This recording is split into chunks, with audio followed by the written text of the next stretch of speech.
دیکھیے جی، سب سے بڑا المیہ یہ تھا کہ توہم پرستی کا شکار تھے بانی صاحب. ٹھیک. ان کو جو بالٹیاں سر پہ آپ نے دیکھی، کوئی انسان آپ نے دیکھا ہے کوئی کورٹ میں جائے اور بالٹیاں سر پہ رکھی ہوں؟ کس کے کہنے سے رکھتے تھے؟ مرشد صاحبہ کے کہنے سے.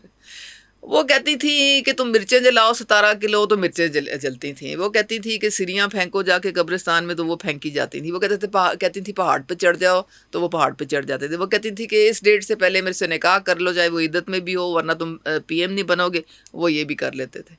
تو مجھے یہ بتائیں، ایک بندہ جو کلیم یہ کرے کہ جی میں تو صرف اللہ پہ اعتماد کرتا ہوں، اور باتیں اس کی اس ٹائپ کی ہوں کہ وہ ایک خاتون جو ہیں وہ جو بھی ان کو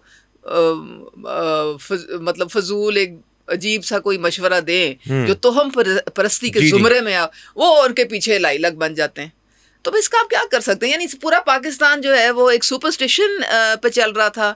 یہ نہیں کرو گے تو وہ ہو جائے گا، وہ نہیں کرو گے تو یہ ہو جائے گا. تو یہ ان کو مروانے والے ایسے ہی لوگ تھے.